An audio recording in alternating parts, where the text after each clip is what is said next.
And I'm actually around his same age at that point in time. So like maybe as in before primary one lah, that kind of age.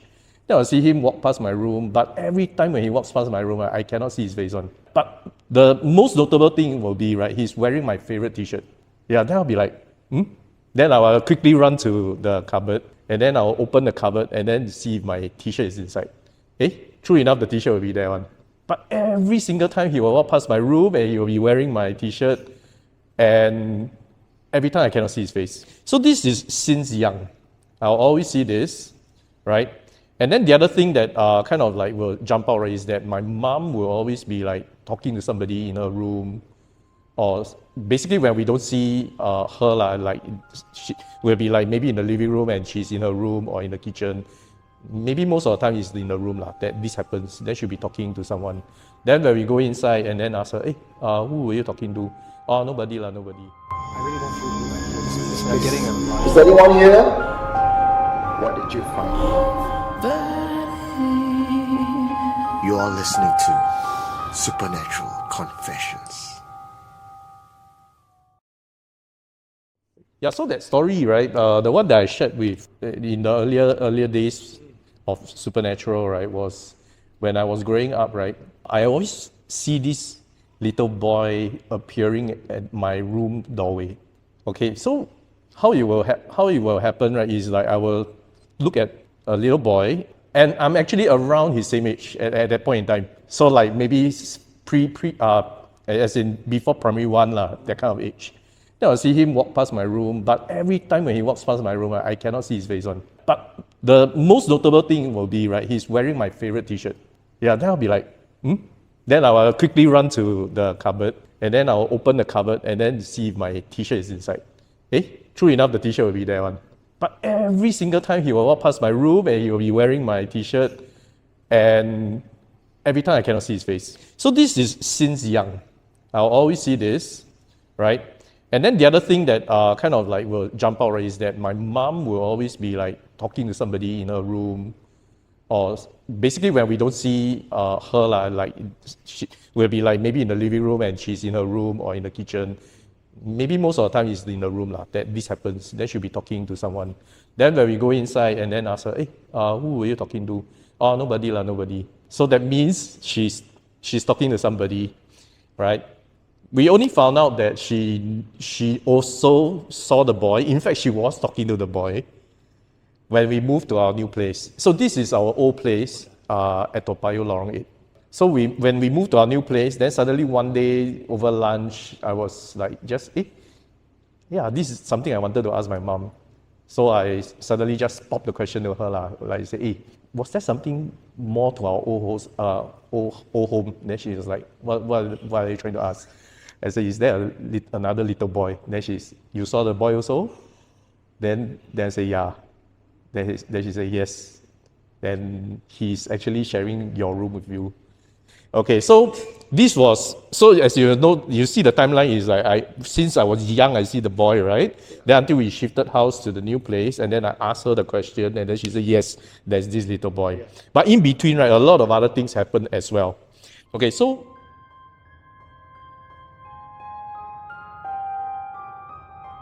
in secondary school, that's the time when I converted to be a Christian. So in our faith, right, we sometimes a lot of us thinks that the moment you convert, right, that's when you are also being attacked by the devil the most. So for me, right, what happened was that period of time, I will always have this nightmare. It's a recurring nightmare. At exactly 3 a.m., this nightmare will play out. So I'll be like running in the dark, okay? Run, and I'll be chased by this huge monster. It's always the same monster, and I'll be running, and then suddenly I will hit the cliff, and then I'll just drop. Then at the point when I hit the cliff, the edge of the cliff, right, physically I will feel a kick at the back. Yeah, and then I will fall off the bed. And then I'll hit the floor, and when I wake up and I open my eyes and look at the clock, 3 a.m. Every single time. Recurring dream. So it will be either a monster chasing me and I run, or a monster chasing me and I'm driving.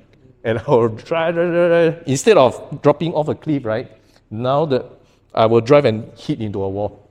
And then when I hit the wall, same thing, I will feel a kick in my back, and then I'll wake up, but I'll be on the ground. I will fall off the bed, I will wake up, and then I look at the clock, it's 3 a.m. without fail. So that happens during my secondary school time, around Sec 1 or Sec 2.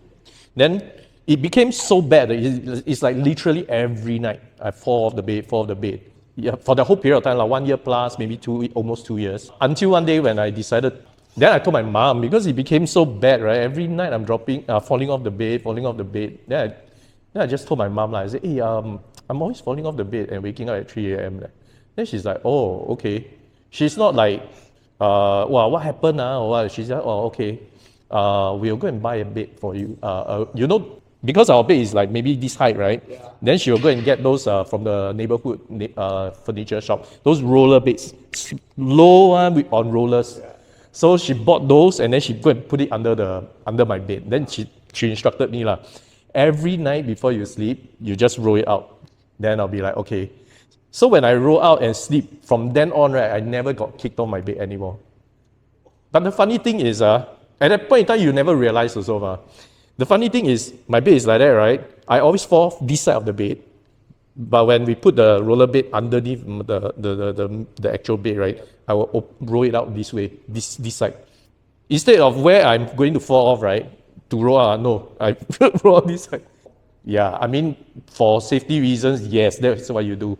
But the actual reason is because the boy wants to sleep on my bed and he's kicking me off. So after my mom bought this bed, right, he doesn't kick me off, right? And the best part is sometimes when it's like a bit hot, right, then I will go to that bed and sleep. So this was the old place incident that spanned really a long time in the making.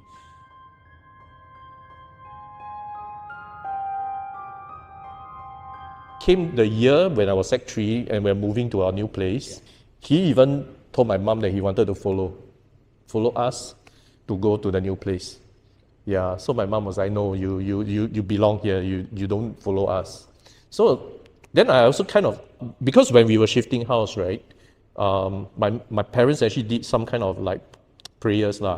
Okay, mind you, we are actually free thinkers at that time, or rather my parents are free thinkers. I have already converted to Christianity already. So then I saw them doing the pai, you know. Then I was like, okay. But I didn't think much So the pai is probably towards this little boy. You know, tell him you stay here. You know, thanks for the time. You know. Yeah, I didn't really understand whether that was for the purpose of you know, praying to the boy or what. So he didn't follow us. Yeah. And also, I think right at the beginning, this is what my mom told me. Right at the beginning, when she first saw him, all right, they did ask him, how come he's here? My dad also knew about it. My dad also knew about this thing. So, how come you're here? But the block that we were staying at, right, was new. It was a new block. Payoh, new block. You know, Payoh previously was all swampland and whatnot, right? So, interestingly, he also said, I don't know. I just know that I've been here since the beginning. Yeah. So my father's theory was this. Because when they were building all these HDB back then, right, some of these workers, construction workers, they may draw some talisman on the wall to protect themselves while they work or whatever. Or maybe some of them are into this kind of occult stuff. So when they were building and then they are using that place to stay, right, for the whole day, while they work, they will do some kind of rituals or whatever. I don't know. So they put those things on the wall and then it attracted the spirit to stay there. Yeah, but the boy himself didn't know where he came from. He just know that I've been here since day one.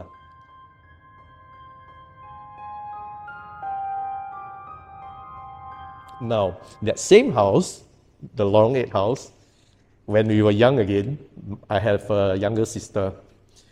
In the middle of the night, one night, that's when we were much younger again, before maybe I was in primary school already. But I remember my younger sister was probably not in primary school yet at that time. Just one night, in the middle of the night, when everyone is sleeping already, suddenly my sister just came into my room. So we don't share the same room. She came into my room and said, hey, go, I want you to go outside and see something. This is like classic horror movie stuff, right? Your younger sister come to your room in the middle of the night, hey, I'll go outside and see something. Then okay lah. I just follow her out lor. Then she say, look under the sofa. You know what I saw? I saw a pair of socks. And it's moving. Just moving, like dancing socks. So it was damn funny. We were like looking underneath. Then she's like, hey, you see? It's dancing. They're like, oh yeah. Not freaked out, not scared at all. Just very amazed by the whole thing. Then we are like, oh, okay lah, let's go back and sleep already. And then okay. So now this begs a couple of questions. First is, why is my sister, before she come to my room, she was looking under the table, under the sofa, and saw the socks. It's at night, like everyone's sleeping already. Why is she there? After many years, when we checked in with her on this thing, right, she said, I also don't remember why I was there looking at the thing, and then go and ask you to come and see. She said she don't remember, but she remembered the incident. So the other thing is, why the pair of socks were underneath? Because, I mean, maybe your theory is correct. The socks actually went there because this sofa is like that one, or it's against the wall. So it's not near the door or anything. So there's no reason why socks will be underneath it one. Yeah, because when you come home, you will just take off your shoes and socks and probably just throw it at the door, you know.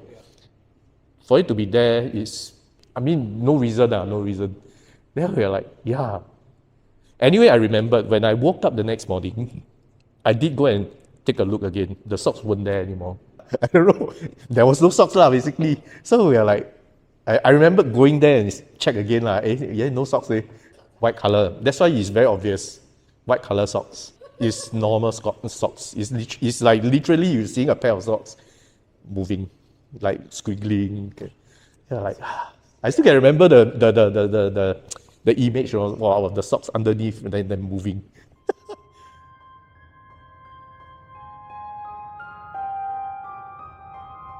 So that's the other thing. Another incident involving my younger sis and myself, right? This one a bit, I wouldn't say it's scary, but it's, okay, I also don't know how to describe this. So same period of time when I just converted, she walked past my room one night. Again, it's at night, everyone's sleeping already. So she saw a pair of red eyes in my room. A pair of red eyes. I might have those, posters of don't know who on the wall. But she saw a pair of red eyes that was like, quite bright. And then she stunned. Then the next thing she saw also stunned her also. She said, you, as in me, were on all fours and growling like a dog. Then I was like, what? They said, yeah, she was so scared, she quickly ran back to the room and sleep. She don't even know what to do. All in that same house. Yep. So that was the other incident involving myself and my younger sis in that old house.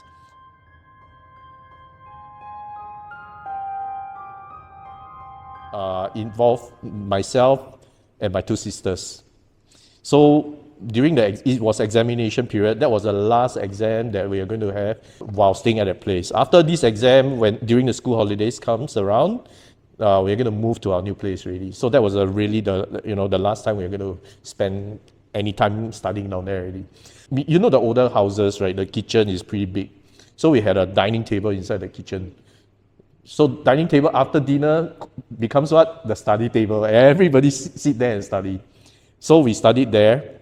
So the old design is a longish kitchen, right? With a doorway into the living room.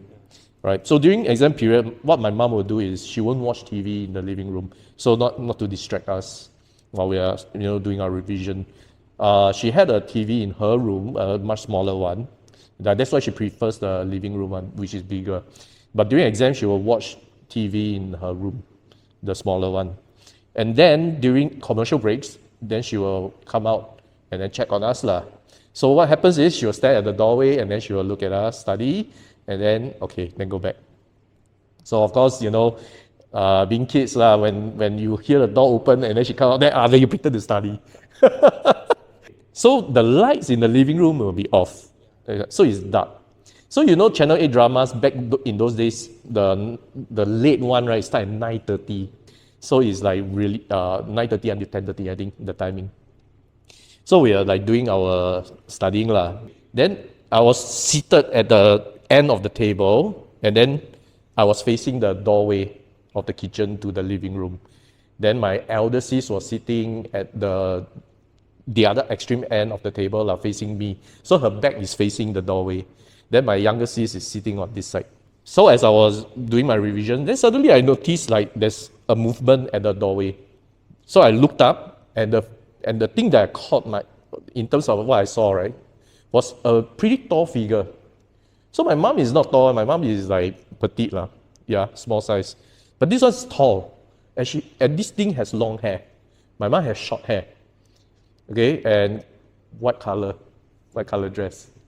Tall, long hair, white color dress. I don't know, is it Miss P or not? Yeah, but the moment I looked up, the thing, shoom, siam. Then I was like, I don't know if I saw it correctly, but that's what I saw. Then I was like, what's this then? So I was like, okay. I didn't tell my two sisters. Then I went out of the kitchen and I went to my mom's bedroom.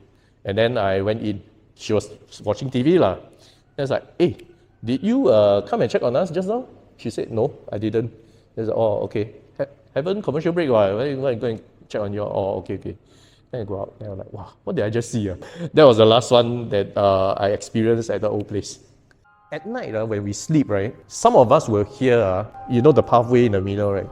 There are people marching and singing Japanese songs. You are listening to Supernatural Confessions.